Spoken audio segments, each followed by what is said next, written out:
Salam. Fizika 7-ci sinif iş dəftəri, mövzu 6.5 naqilin müqaviməti nədən asılıdır mövzusuna baxırıq. Birinci tapşırıq. Azər yığdığı açıq elektrik dövrəsinin ucuna hansı naqili birləşdirdikdə lampanın parlaqlığı daha yüksək olar? Lampanın daha parlaq yanması üçün müqavimət ən kiçik olmalıdır. Bunun üçün də bəzi şərtlər var. Həm naqil qalın olmalıdır, həm də material vacibdir. Yəni, məsələn, burada mis naqil çox yaxşı keçiricidir və müqavimət azdır. Amma nixrom naqil müqavimət böyükdür.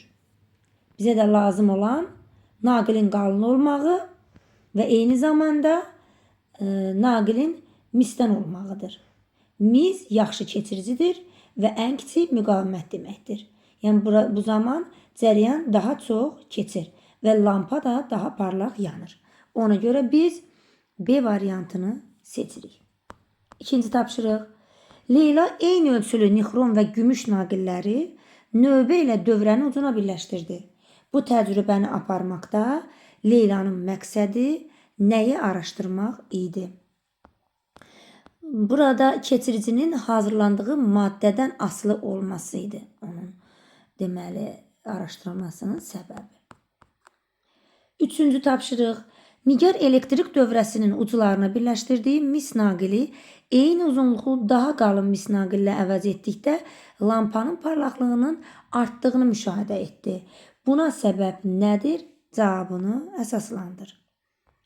Deməli, bunun səbəbi lampanın parlaqlığının mis naqilinin en kəsiyinin sahəsindən asılı olmağıdır. Yəni ki, en kəsiyin sahəsinin asılılığını müəyyən etməkdir. Dördüncü tapşırıq. Səncə, nə üçün lampanın cəryan mənbəyi ilə birləşdirən naqillər az, qızdığı halda lampanın spiralı daha çox qızaraq közərir? Naqillər yaxşı keçirici olduğundan az qızır. Lakin lampanın spiralı yüksək müqavimətli olduğundan çox qızaraq közərir və işıq saçır. Beşinci tapşırıq. Leyla maddələrin elektrik keçiriciliyini araşdırmaq üçün açıq elektrik dövrəsi yığır. Açıq dövrənin uclarına növbə ilə müxtəlif maddələrdən hazırlanmış eyni ölçülü çubuqlar birləşdirir. Bu zaman aşağıdakı nəticələri əldə edir. Gördüyünüz kimi budur.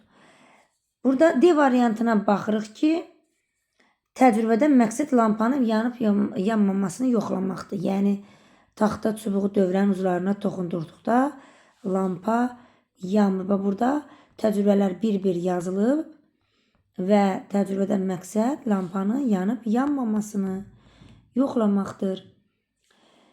Altıncı tapşırıq. Cəryan mənbəyinə birləşdirilmiş mis naqil üçün Eyler-Venn diaqramında uyğun bəndləri qeyd et. Deməli,